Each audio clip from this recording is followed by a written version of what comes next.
ஓம் சாய்ராம்.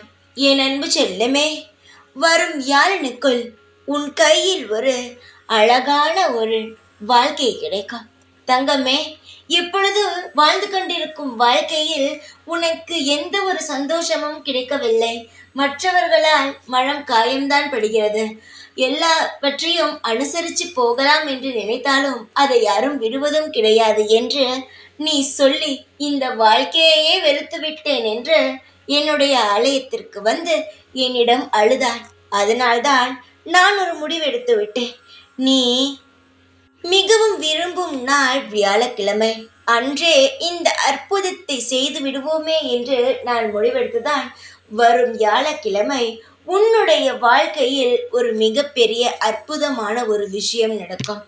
யாரெல்லாம் உன்னை தூற்றி அவமானப்படுத்தி உன்னை ஒரு மனிதனாக கூட மதிக்காமல் உன்னை தூற்றி பேசினார்களோ, உன்னுடைய வலியை புரிந்து கொள்ளாமல் அவர்கள் வார்த்தைக்கு வார்த்தை உன்னை கேவலப்படுத்தி பேசினார்களோ, அவர்களே உன்னுடைய காலில் வந்து விழும்படி நான் செய்யவுள்ளேன்.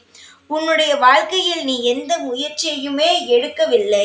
அதனால்தான் உன் வாழ்க்கையின் நிலைமை இவ்வளவு மோசமாகி விட்டது.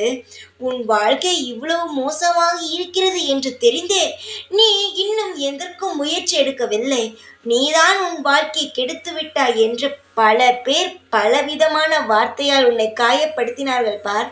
அவர்களை உன்னுடைய காலில் வந்து விழ வைப்பேன்.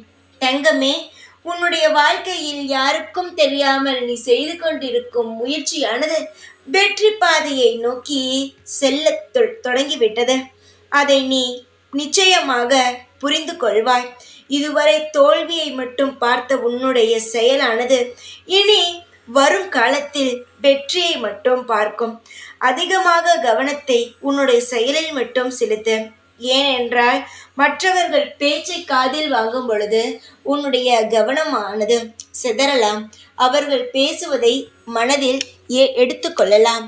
ஆனால் இது எதையுமே செய்யாமல் உன்னுடைய முயற்சியில் நீ ஒவ்வொரு நாளும் ஒவ்வொரு விதமான உழைப்புகளை போடும் பொழுது அடுத்தவனே பார்த்து வியந்து போகும் அளவுக்கு உன் வாழ்க்கையில் வெற்றி கிடைக்கும்.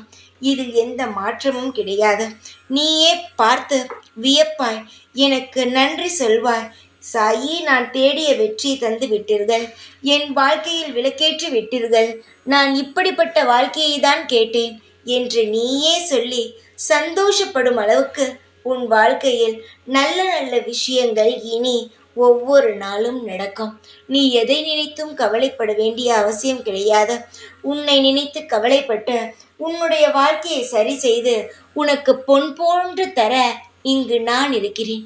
யாருமே இல்லாதவர்கள்தான் என்ன செய்ய போகிறோம் நம் வாழ்க்கையில் என்று நினைத்து பயப்பட வேண்டும். உனக்காக நான் இருக்கும் பொழுது நீ எதை நினைத்தும் கவலைப்படாமல் சந்தோஷமாக இருக்க வேண்டும். நீ தைரியமாக இரு. எப்பொழுதுமே இந்த சாயான நான் உன் அருகிலேயே இருந்து காவல் காத்துக்கொண்டே இருப்பேன். ஜெய் சாய்ராம்.